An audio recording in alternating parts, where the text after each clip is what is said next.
portaspaghetti. Solo Beatrice, solo tu potevi avere un portaspaghetti con la mucca. Fai vedere la mucchina. Mucchina. Allora, spaghettini, facciamo la frittata di spaghetti fatta un po' come la faccio io, vi do anche 2 o 3 varianti, vi faccio vedere come si fa a casa mia. Oggi video ruspantissimo. Intanto acqua abbondante, bollente, un po' di sale senza esagerare perché il sale fa malissimo, e mettiamo giù gli spaghetti. Spaghetti trafilati al bronzo, abbondanti come se non ci fosse un domani. No vabbè, 3 persone, 300 grammi. Padella antiaderente per 3-4 porzioni e iniziamo a scaldarla un pochino. Dopo 2 minuti che gli spaghetti sono nell'acqua a cucinare, io ci metto i piselli. Di solito sto piatto io lo faccio anche con, sono surgelati, non quelli di scatola. Io di solito questa ricetta la faccio anche con le zucchine nel periodo estivo, però la faccio così, metteteci dentro quello che volete. Nella padella antiaderente, dove dopo andremo a fare la nostra frittata di spaghetti, ci metto un po' di olio e ci metto dentro un po' di cubetti di prosciutto cotto, pancetta, bacon, quello che volete, tutto a cubettini. Nel periodo estivo io questa ricetta la faccio solo zucchine, cipolla, spaghetti, però nel periodo invernale ai miei ragazzi piace così, col prosciutto, con la mozzarella, con i pisellini. Ecco, faccio rosolare il prosciutto nella padella.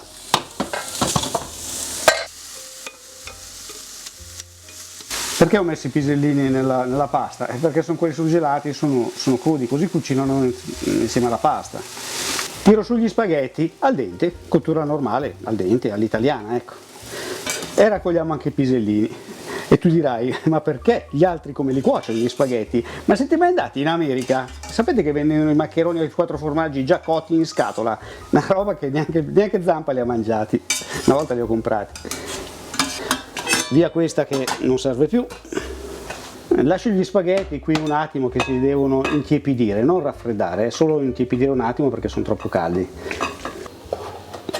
Taglio un po' di mozzarella intanto che gli spaghetti si intiepidiscono a cubettoni abbastanza grossi, ma potete usare il formaggio che volete.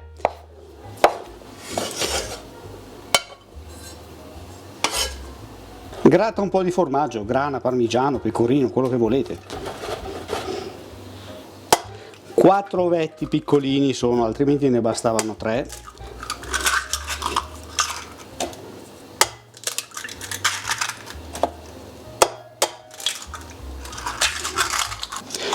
Pepe abbondante, una valanga di pepe come se non ci fosse un domani.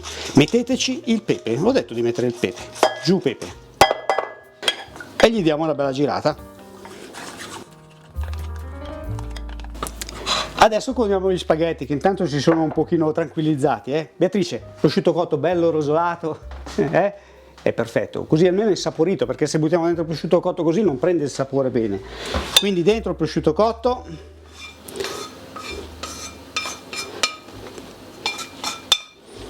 Adesso l'uovo, aspettate a mettere la mozzarella, se no succede un casino. Adesso l'uovo lo mettiamo dentro, quindi non perdiamo tempo a mettere la mozzarella, ma giriamo subito l'uovo perché gli spaghetti sono ancora un po' caldi e quindi l'uovo dopo si rassoda. Quindi prima giriamo l'uovo con calma, che raffredda bene gli spaghetti e non si rassoda, e poi per ultimo la mozzarella, così non vi fa i fili mentre la girate e poi diventate matti, fili da tutte le parti dentro. Un'ultima girata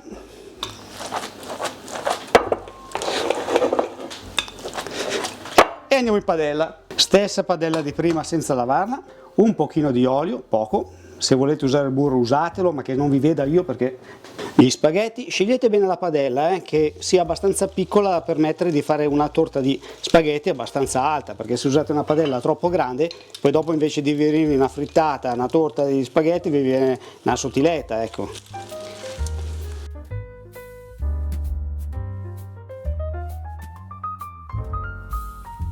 Schiacciatelo un po', aggiustatelo, se ci sono i pezzi di mozzarella tutti in un posto li distribuite bene.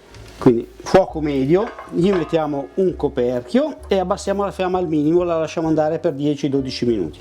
Mi raccomando, se dovete fare questa ricetta nella padella come ho fatto io, che la padella sia di buona qualità, quelli antiaderenti buone, non fate una padella alluminio perché vi si attacca tutto, piuttosto la fate tipo pasta al forno, dentro nel forno e poi la tagliate a cubettoni. Dopo 10 minuti avrà fatto la crosticina sotto. Se fate così la vedete che si muove, sentite il rumore che scivola bene, che ha fatto la crosticina. Quindi è ora di girarla. Quindi usate il suo coperchio oppure un piatto. La padella, non scottatevi, andate sotto vicino, non fate sto lavoro tenendo la padella così perché vi fate del male. State vicini e girate. Ma che roba, Beatrice, ma che meraviglia, sembra un gioiellino. E poi la rimettiamo in padella. Ma che bella! Allora, coperchio, stavolta bastano 5 minuti, fuoco medio. Dopo 5 minuti, padelle antiaderenti, ricordatevi di usare silicone, prendo la mia papera e gli vado sotto, controllo che non sia attaccato, provo a muoverla, vedo che si muove e quindi niente, vado sotto senza paura, bello deciso, gli do una manina e voilà! Sono scappati 4 pisellini, vabbè. Allora tagliamo questa meraviglia, è ancora molto calda, io non ho pazienza a aspettare che intiepidisce, comunque va mangiata calda, quindi insomma caldina, via. Questa è la mia fetta, no anzi, qui io mangio la fetta più grossa. Ma che roba, ma che meraviglia, ma che roba.